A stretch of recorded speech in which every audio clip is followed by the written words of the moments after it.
साईं की बात। बच्चे, अगर मैं तुमसे इंतज़ार करवा रहा हूँ ना मेरे बच्चे, तो उसके पीछे कोई कारण है मेरे बच्चे, कोई कारण है। लेकिन तुम तैयार रहो मेरे बच्चे, वो पाने के लिए जो तुम्हारा साईं तुम्हें देने वाला है। जो तुमने मांगा है ना मेरे बच्चे, उससे कहीं ज़्यादा खूबसूरत, उससे कहीं ज़्यादा अच्छा, बहुत अच्छा तुम्हें मिलने वाला है मेरे बच्चे। विश्वास रखते हो ना अपनी साईं माँ पर? इतना विश्वास तो है ना कि तुम्हारी साईं माँ तुम्हें जो देगी वो बहुत अच्छा देगी। तो सोचो मेरे बच्चे कि तुम्हारी ज़िंदगी कितनी बदलने वाली है। बस तुम देखते ही रह जाओगे और तुम्हारी ज़िंदगी पलट होने वाली है। अब तुम्हारी ज़िंदगी में वो भाग आएगा, वो हिस्सा आएगा जो तुमने कभी भी जिया नहीं, कभी अपनाया नहीं होगा। तुम देखना मेरे बच्चे, तुम्हारी ज़िंदगी बहुत खूबसूरत होने वाली है, बहुत खूबसूरत मेरे बच्चे। और कुछ बच्चों से कहना चाहता हूँ कि बिल्कुल चिंता मत करो, घबराओ मत। तुम्हारे मन में हमेशा खोने का डर रहता है ना, तो मेरे बच्चे, एक बार जिस बच्चे का मैं हाथ पकड़ लेता हूँ ना, वो बच्चा चाहे मुझे भूल जाए, भटक जाए ना, लेकिन उसके बावजूद भी मैं अपने बच्चे का हाथ नहीं छोड़ता। मैं हमेशा उनके साथ रहता हूँ। और ऐसा कई बच्चों के साथ हुआ भी है। वो मुझसे नाराज़ हो गए हैं, रूठ गए हैं, मुझे उन्होंने छोड़ दिया था, लेकिन मैं उनके रास्ते में आना बार बार नहीं छोड़ता था। बार बार मैं उन्हें मिलता था, उन्हें एहसास कराता था कि वो मुझे भूल गए हैं, लेकिन मैं नहीं।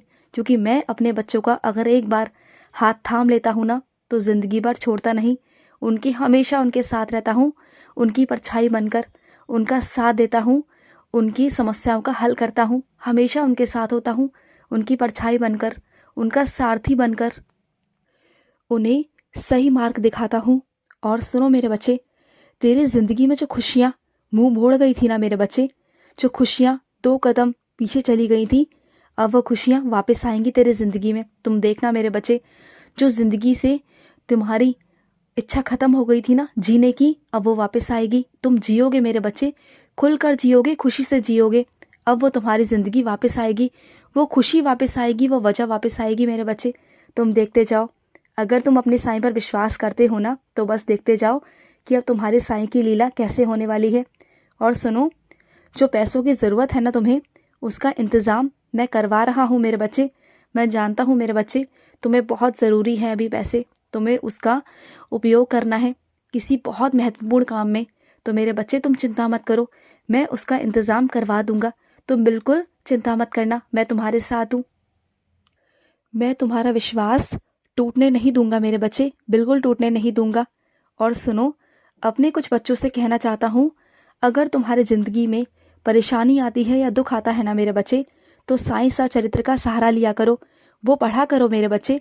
उसमें तुम्हें बहुत सारे मार्ग समझ आएंगे, बहुत सारी लीलाएं समझ आएंगी, और तुम्हें समझ आएगा कि कैसे करना है और क्या करना है। तुम्हें सारी समस्याओं का हल, सारी परेशानियों की समस्याओं का हल तुम्हें मिल जाएगा मेरे बच्चे, तुम्हें समझ आएगा मेरे बच्चे। और तुम आगे जैसे जैसे चलोगे ना, तो तुम्हारी ज़िंदगी में सब कुछ सुलझता जाएगा और तुम सही रास्ते की ओर बढ़ते जाओगे। और सुनो मेरे बच्चे, अगर कोई तुम्हारी डांट लगाता है, तो मेरे बच्चे, वो तुम्हारे अच्छे के लिए लगाता है मेरे बच्चे। उससे तुम्हारे जीवन में सीख मिलती है। और लेकिन अगर तुम उसे गलत भाव में लोगे ना, तो तुम्हारा व्यवहार दूसरों के लिए बदल जाएगा। तो अपने व्यवहार को, अपने भाव को अच्छा रखा करो।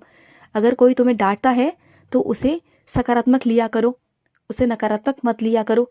कभी कभी मैं भी तो तुम्हें डांटता हूँ ना, अगर तुम गलत करते हो तो फिर मेरे बच्चे, इस तरह से दिल पे मत लगाया करो। जो कोई डांटता है, उसकी बातों को समझकर आगे सही दिशा की तरफ चला करो। फिर तुम्हें कभी भी दोबारा वो गलती दोहराने की ज़रूरत नहीं पड़ेगी मेरे बच्चे, अगर तुम एक बार में समझ जाओगे तो। और मेरे बच्चे, अपने व्यवहार में नम्रता और विनम्रता रखो मेरे बच्चे, दया का भाव रखो, सब अच्छा होगा। मैं तुम्हारे साथ हूँ। खुश रहो मेरे बच्चे, हमेशा खुश रहो। आज का मध्याह्न साई संदेश समाप्त हुआ।